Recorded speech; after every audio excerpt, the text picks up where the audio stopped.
ಈ ದೈವಕ್ಕೆ ಮಧುಮಾಂಸವೇ ಹರಕೆ ಸೇವೆ.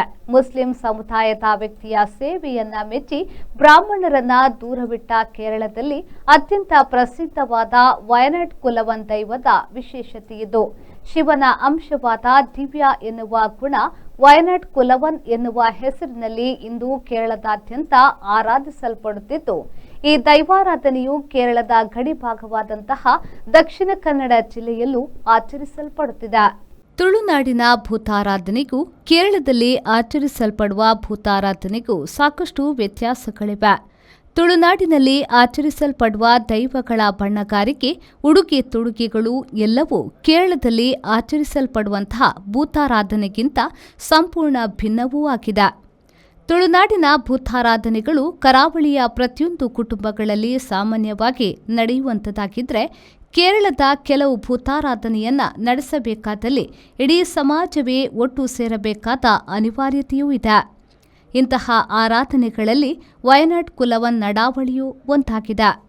ಸುಮಾರು 25-30 ಲಕ್ಷ ರೂಪಾಯಿಗಳಷ್ಟು ಖರ್ಚು ತಗುಲುವ ಈ ದೈವಾರಾಧನೆಗೆ ಇಡೀ ಸಮಾಜವೇ ಒಂದುಗೂಡಿ ಆಚರಿಸಬೇಕಾಗ್ತದೆ.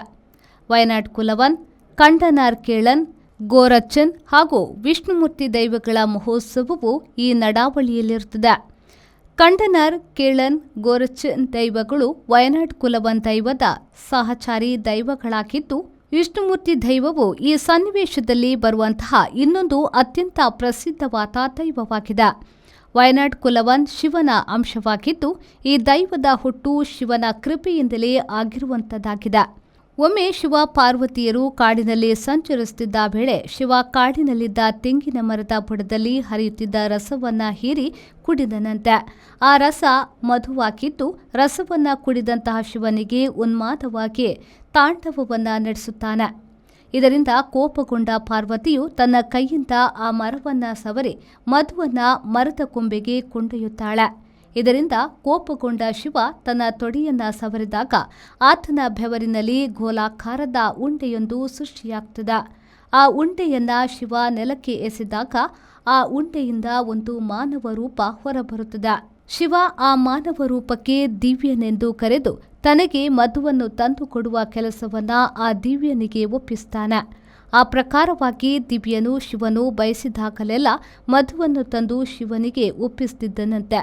ದಿವ್ಯ ಹಾಗೂ ಶಿವನ ಈ ರೀತಿಯ ವ್ಯವಹಾರವನ್ನ ಕಂಡು ಬೇಸರಗೊಂಡ ಪಾರ್ವತಿಯು ಈ ವಿಚಾರವನ್ನ ವಿಷ್ಣುವಿನ ಗಮನಕ್ಕೆ ತರುತ್ತಾಳೆ ಹಾಗೂ ಹೇಗಾದರೂ ಮಾಡಿ ಶಿವನ ಹಾಗೂ ದಿವ್ಯರನ್ನ ಬೇರೆ ಮಾಡುವಂತೆ ವಿಷ್ಣುವಿನಲ್ಲಿ ಪ್ರಾರ್ಥಿಸುತ್ತಾಳೆ. ವಿಷ್ಣುವು ತನ್ನ ಮಾಯೆಯಿಂದ ದಿವ್ಯನ ಮನಸ್ಸನ್ನ ಹಿಡಿತದಲ್ಲಿಟ್ಟುಕೊಳ್ಳುವ ಮೂಲಕ ಒಂದು ದಿನ ಶಿವನಿಗಾಗಿ ಇಟ್ಟಿದ್ದ ಮಧುವನ್ನ ದಿವ್ಯನೇ ಕುಡಿದು ಬಿಡುತ್ತಾನೆ. ಇದರಿಂದ ಕೋಪಗೊಂಡ ಶಿವ ದಿವ್ಯನಿಗೆ ಕುರುಡನಾಗುವ ಶಾಪವನ್ನ ಕೊಡುತ್ತಾನೆ. ಈ ಸಂದರ್ಭದಲ್ಲಿ ವಿಷ್ಣು ಆಗಮಿಸಿ ದಿವ್ಯನನ್ನ ಕ್ಷಮಿಸುವಂತೆ ಶಿವನಲ್ಲಿ ಪ್ರಾರ್ಥಿಸುತ್ತಾನೆ. ಶಾಪ ವಿಮೋಚನೆಗಾಗಿ ದಿವ್ಯನನ್ನ ಶಿವ ಭೂಲೋಕಕ್ಕೆ ಕಳುಹಿಸುತ್ತಾನೆ. ಭೂಲೋಕಕ್ಕೆ ಬಂದಂತಹ ದಿವ್ಯ ಕೇರಳದ ವಯನಾಡ್ ಎಂಬ ಸ್ಥಳಕ್ಕೆ ಬರುತ್ತಾನೆ. ಅಲ್ಲಿ ಶಿವನು ತನಗೆ ನಿರ್ದೇಶಿಸಿದಂತಹ ಕಾರ್ಯದಲ್ಲಿ ತೊಡಗಿಕೊಳ್ಳುತ್ತಾ ಬಳಿಕ ಅದೃಶ್ಯನಾಗುತ್ತಾನೆ. ಆ ಬಳಿಕ ಅಲ್ಲಿನ ಜನ ದಿವ್ಯನನ್ನ ತೊಂಡಚನ್ ಅಥವಾ ವಯನಾಡ್ ಕುಲವನ್ ಎನ್ನುವ ಹೆಸರಿನಲ್ಲಿ ಆರಾಧಿಸಲು ತೊಡಗುತ್ತಾರೆ. ಶಿವನ ಅಂಶವಾಗಿರುವ ವಯನಾಡ್ ಕುಲವನ್ನನ್ನ ಶಿವನಂತೆಯೇ ಭಕ್ತರು ಕಾಣುತ್ತಿದ್ದಾರೆ. ಮಧುಮಾಂಸ ಪ್ರಿಯನಾಗಿರುವ ಶಿವನಿಗೆ ಮಧುಮಾಂಸವನ್ನ ಸೇವೆಯ ರೂಪದಲ್ಲಿ ಈ ಆರಾಧನೆಯಲ್ಲಿ ನೀಡಲಾಗ್ತದೆ. ಶಿವನ ಶಾಪದಿಂದ ಕಣ್ಣು ಕಳೆದುಕೊಂಡಂತಹ ದಿವ್ಯ ವಯನಾಡ್ ಕುಲವನ್ಗೆ ಮಧುವನ್ನ ಸಮರ್ಪಿಸಿದ್ರೆ ವಯನಾಡ್ ಕುಲವನ್ ರೂಪದಲ್ಲಿರುವ ಶಿವ ಅದನ್ನ ಸ್ವೀಕರಿಸುತ್ತಾನೆ ಎನ್ನುವ ನಂಬಿಕೆಯೂ ಇದೆ. ವಯನಾಡ್ ಕುಲವನ್ ದೊಂತಿಯನ್ನ ಹಿಡಿದು ಮಧುವನ್ನ ಹುಡುಕುತ್ತಿರುವ ಸಂದರ್ಭದಲ್ಲಿ ವಿಷ್ಣುಮೂರ್ತಿ ದೈವವು ಬಂದು ಆತನ ಸಹಾಯಕ್ಕೆ ಬರುತ್ತದೆ ಎನ್ನುವ ನಂಬಿಕೆಯು ಈ ಆಚರಣೆಯಲ್ಲಿ ಸೇರಿಕೊಂಡಿದೆ. ವಯನಾಡ್ ಕುಲವನ್ ದೈವಸ್ಥಾನದಲ್ಲಿ ಬ್ರಾಹ್ಮಣರಿಗಿಂತ ಹೆಚ್ಚಿನ ಮಹತ್ವ ತೀಯರು ಎಂದು ಕರೆಯುವ ಮಲಯಾಳಿ ಬಿಲ್ಲವ ಸಮಾಜಕ್ಕಿದೆ.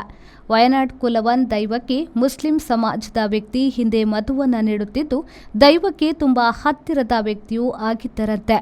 ಆದರೆ ಕಾಲಕ್ರಮೇಣ ಮುಸ್ಲಿಂ ಸಮುದಾಯ ಈ ದೈವದ ಕೆಲಸದಿಂದ ಹಿಂದೆ ಸರಿದ ಕಾರಣ ಮಲಯಾಳಿ ಬಿಲ್ಲವ ಸಮುದಾಯಕ್ಕೆ ಈ ಜವಾಬ್ದಾರಿಯು ಹಸ್ತಾಂತರವಾಯಿತು.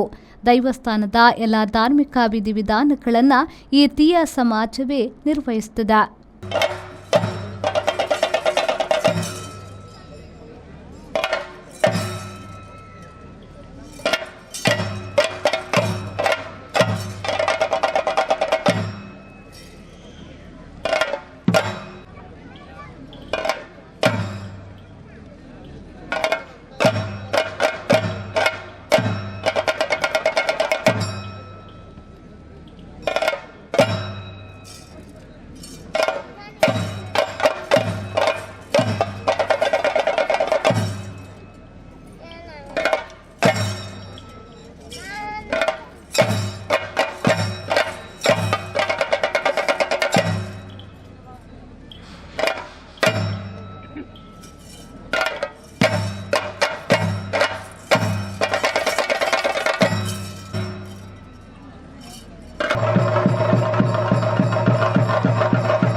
ಇತಿಹಾಸ ಅಂದರೆ ಇದೊಂದು ಶೈವ ವಂಶದ ಒಂದು ದೇವರು. ನಾವು ಹೇಳ್ತೇವಲ್ಲ ಶೈವ ಸಂಭೂತ ಶಿವ ಸಂಭೂತದಲ್ಲಿ ಅಲ್ಲ, ಹಾಗೆ ಒಂದು ಬರುವಂಥ ಒಂದು ದೇವರಿದೆ. ಶಿವನ ಇನ್ನೊಂದು ರೂಪ, ಹಲವಾರು ರೂಪಗಳಿವೆ, ಶಿವನಿಗೆ ಎಷ್ಟೋ ರೂಪಗಳಿವೆ. ಅದರಲ್ಲಿ ಒಂದು ಬೇಡನ ರೂಪ ಅಂತೇಳಿ ಬರುವಂಥದ್ದು. ಒಂದು ಬೇಡ ಅಂದರೆ ಬೇಟೆಗಾರ ಶೈಲಿ ಒಂದು ಸಂಕಲ್ಪ ಆಗಿದೆ. ಈ ತೊಂಡಚನ್ ಅಂದ್ರೆ ಯಾರು, ಹೇಗೆ ಆದವರು? ತೊಂಡಚಂದ್ರ ಅದು ಸ್ವಲ್ಪ ಅದಕ್ಕೊಂದು ಐತಿಹ್ಯನೇ ಇದೆ.